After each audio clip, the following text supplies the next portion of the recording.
Hello everyone, मैं अनामिका विद्यार्थी warriors channel में आपका स्वागत करती हूं। दोस्तों, आज हम स्पीयरमैन का द्विकारक सिद्धांत पढ़ेंगे, ठीक है, जो कि आपके एग्जाम की दृष्टि से बहुत ही महत्वपूर्ण है। आपका सीटेट का एग्जाम हो, टेट हो, रीड हो, सुपर टेट हो, अदर कोई भी एग्जाम जिसमें साइकोलॉजी आता है तो ये टॉपिक बहुत ही महत्वपूर्ण है। तो देर न करते हुए हम अपना आज का ये टॉपिक स्टार्ट करते हैं। तो सबसे पहले देखते हैं द्विकारक सिद्धांत। इसके प्रतिपादक स्पीयरमैन है। कौन है? स्पीयरमैन, ठीक है। द्विकारक सिद्धांत के प्रतिपादक स्पीयरमैन है, जो कि ब्रिटेन के मनोवैज्ञानिक हैं। 1904 में बुद्धि का द्विकारक सिद्धांत किसने दिया था? स्पीयरमैन जी ने, ठीक है। उन्होंने बताया कि बुद्धि दो संरचनाओं का मूल है, अर्थात बुद्धि में दो प्रकार के कारक होते हैं।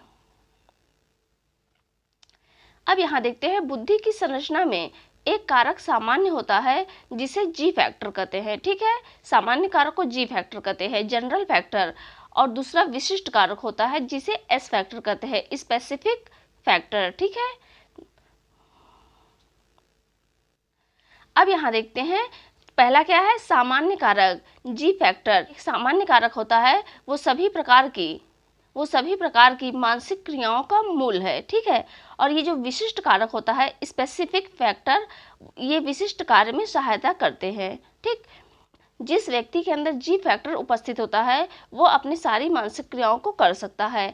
इसके अतिरिक्त विशिष्ट कार्य को करने के लिए एक विशिष्ट कारक होता है, एस फैक्टर होता है, जो कि उपस्थित होता है। आइए एक नजर डालते हैं बुद्धि की संरचना पर, ठीक। बुद्धि की संरचना में दो कारक हैं। सबसे पहला क्या है? सामान्य कारक, जनरल फैक्टर। और दूसरा क्या है?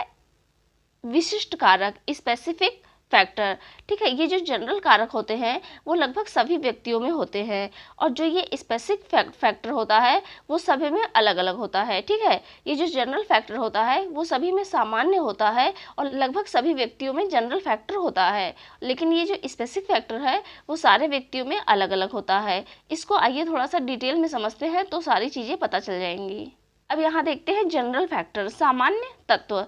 स्पीयरमैन का मानना है कि जी कारक को मानसिक ऊर्जा कहा जाता है, अतः सभी मानसिक कार्य को करने के लिए जी फैक्टर की उपस्थिति अनिवार्य है, ठीक है। जी कारक की उपस्थिति अनिवार्य है और यह अलग अलग व्यक्तियों में अलग अलग हो सकती है।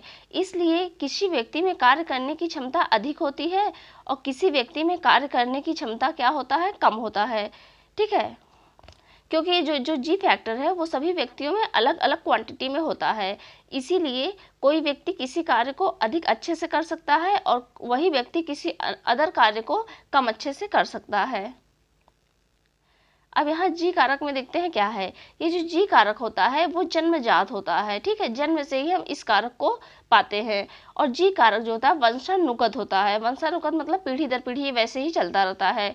और जी कारक अपरिवर्तनीय है, इसको परिवर्तन नहीं किया जा सकता है क्योंकि ये जन्मजात होता है। और जी कारक शिक्षण प्रशिक्षण, यहाँ पर शिक्षण होगा, शिक्षण प्रशिक्षण का प्रभाव नहीं पड़ता, ठीक है।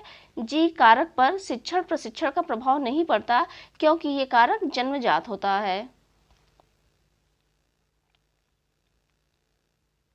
अब यहाँ देखते हैं विशिष्ट कारक, एस फैक्टर।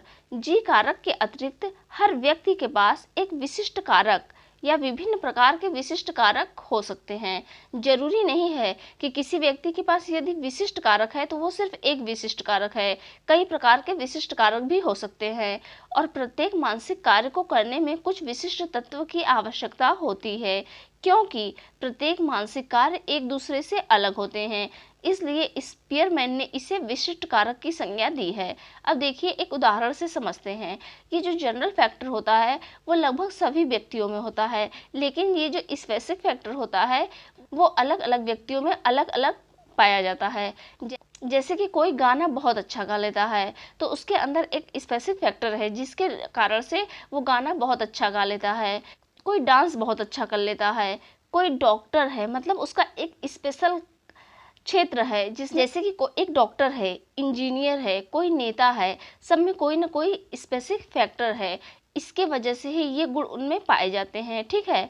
और जनरल फैक्टर जो होता है वो लगभग सभी व्यक्तियों में कम ज़्यादा मात्रा में पाया जाता है। किसी के अंदर गाना गाने की कैपेसिटी अच्छी है, किसी के अंदर डांस करने की कैपेसिटी अच्छी है, कोई डॉक्टरी क्षेत्र में बहुत अच्छा है, तो कोई टीचिंग लाइन में बहुत अच्छा है। मतलब जितने भी लोग होते हैं सबके अंदर कुछ ना कुछ एक स्पेशल फैक्टर होता है, ठीक है।